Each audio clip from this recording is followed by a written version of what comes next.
నమస్తే, welcome to the truth debate. నేను Naveen. Phone tapping వ్యవహారం కలకలం రేపుతా ఉంది.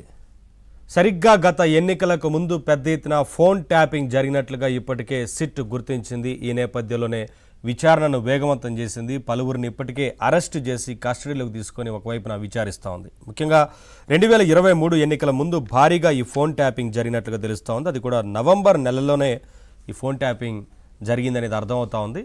ఇందులో 4,000కు పైగా నంబర్లను గుర్తించినట్టు తెలుస్తోంది. ఫోన్ ట్యాపింగ్ చేశారు. పూర్తి స్థాయిలో వ్యాపారవేత్తలు కావచ్చు, అలాగే ఐఏఎస్ అధికారులు, ఐపీఎస్ అధికారులు, పొలిటికల్ లీడర్లు, పలు పార్టీలకు సంబంధించిన లీడర్ల ఫోన్లను ట్యాప్ చేసినట్లుగా తెలుస్తోంది. ఆ సమాచారాన్ని అంతా కూడా సేకరించినట్లు తెలుస్తోంది. అందరూ ఎవరెవరు ఏం సంభాషణ మాట్లాడుతున్నారన్నది మొత్తంగా విన్నట్లుగా తెలుస్తోంది.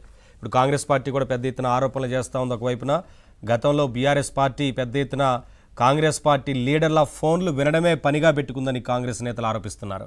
కాంగ్రెస్ నేతలు ఎక్కడికి వెళ్ళినా సరే వారి కదలికల గురించి, వారి ఎన్నికలకు సంబంధించి మాట్లాడుతున్న విషయాల గురించి, చాలా విషయాల గురించి ఫోన్ ట్యాపింగ్ చేసి బీఆర్ఎస్ ఆ రోజున లబ్ధి పొందినట్టు కాంగ్రెస్ పార్టీ నేతలు చెప్తా ఉన్నారు. అందుకని ఆ రోజున ప్రతి ఒక్కరి మీద నిఘా పెట్టారని ఒకవైపున కాంగ్రెస్ పార్టీ ఆరోపిస్తోంది. బీజేపీ కూడా అదే చెప్తా ఉంది. వారి పార్టీకి సంబంధించిన ఎంపీల ఫోన్లని, అలాగే ఎమ్మెల్యేల ఫోన్లను కూడా ట్యాప్ చేశారని, అంటే ఇతర ఎమ్మెల్యే అభ్యర్థులుగా పోటీ చేయబోతున్న వారు ఎవరైతే ఉన్నారో ఆ రోజున వారి ఫోన్లని ట్యాప్ చేశారని ఒకవైపున బీజేపీ ఆరోపిస్తోంది. అలాగే చాలామంది కీలక నేతల ఫోన్లను ట్యాప్ చేశారని ఆరోపిస్తూ ఉంది.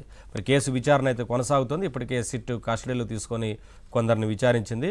ఇంకా పూర్తి స్థాయిలో విచారణ జరిగిన తర్వాత అసలు ఏం జరిగింది, అసలు నిందితులు ఎవరు, ఎవరెవరికి సమాచారం అందింది, ఇలాంటి అనేక అంశాల మీద ఇప్పటికే దృష్టి పెట్టినట్లు తెలుస్తోంది. ఇదే అంశానికి సంబంధించి వాటి డిబేట్లో మాట్లాడదాం. డిబేట్లో పాల్గొంటున్నారు వెంకట్, కాంగ్రెస్ లీడర్ వెంకట్ గారు, అందే సత్యం గారు, సీనియర్ పొలిటికల్ అనలిస్ట్, అలాగే సతీష్ గారు, బీఆర్ఎస్ లీడర్.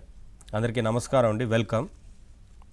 ముందుగా సార్ సత్యం గారు, పెద్ద ఎత్తున ఆ రోజున అంటే కాంగ్రెస్ పార్టీ ఆరోపణలు చేస్తూ ఉంది, ఒకవైపున బీజేపీ కూడా ఆరోపణలు చేస్తుంది. వారి పార్టీకి సంబంధించి అభ్యర్థులు ఎవరైతే ఉన్నారో ఎమ్మెల్యే అభ్యర్థులుగా పోటీ చేస్తున్న వారి ఫోన్లను ట్యాప్ చేశారని, అలాగే కాంగ్రెస్ పార్టీ చెప్తా ఉంది పెద్ద ఎత్తున మా పార్టీకి సంబంధించిన లీడర్ల అందరి ఫోన్లను ట్యాప్ చేశారని వారు ఒకవైపున ఆరోపణలు చేస్తున్న సిచ్యువేషన్ కనిపిస్తూ ఉంది.